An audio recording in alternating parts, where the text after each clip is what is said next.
कहते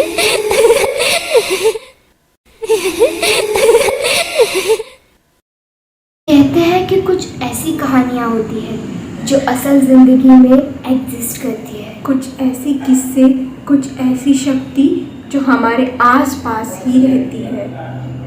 हे guys, welcome back to Sakshi Nidhi's world.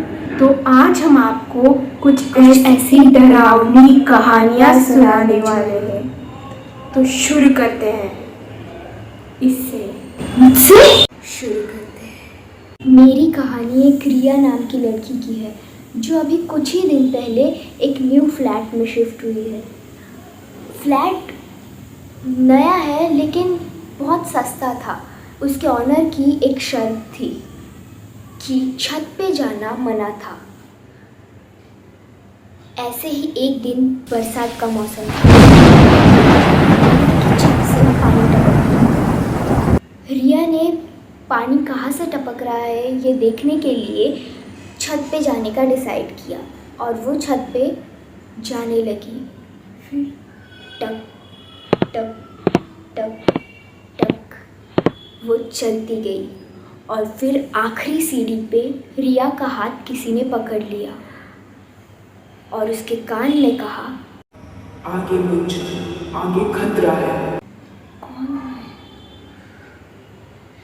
रिया ने जब पीछे मुड़ के देखा तो वहाँ कोई नहीं था और जब उसने सामने देखा तो दरवाजा और छत के अंदर धुंध मची हुई थी।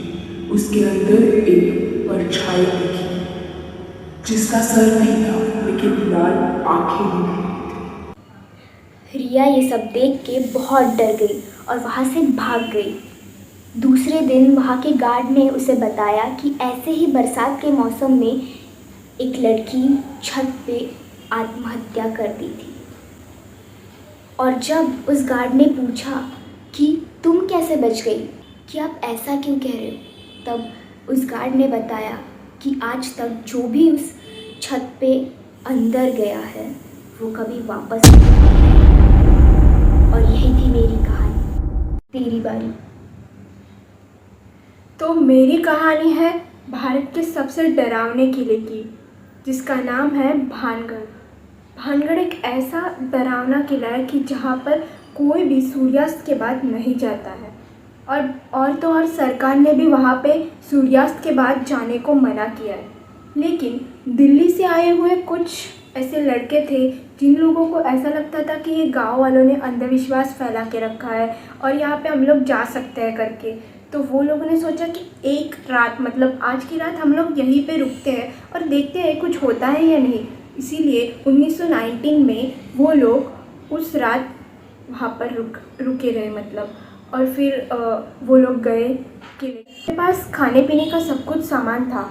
शुरुआत में तो सब कुछ ठीक चल रहा था, लेकिन जैसे ही रात कटने लगी थी, जैसे ही 2 बज गए तो वो लोगों को बाहर से कोई चल के जा रहा है और ऐसे दौड़ रहा है, ऐसी आवाज़ें आने लगी, भयानक सी, मतलब डरावनी आवाज़ें।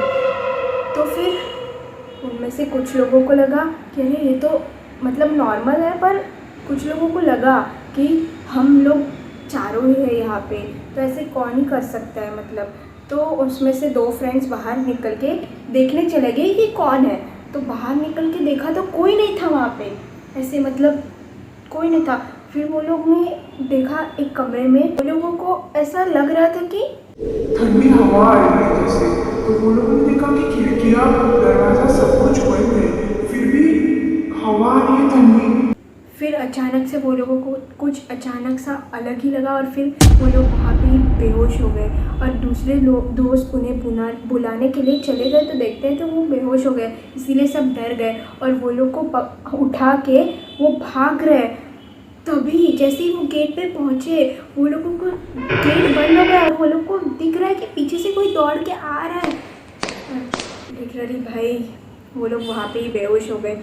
और अगले दिन गांव वालों ने देखा कि वहाँ पे वो लोग बेहोश होके उन लोग को मिले हैं।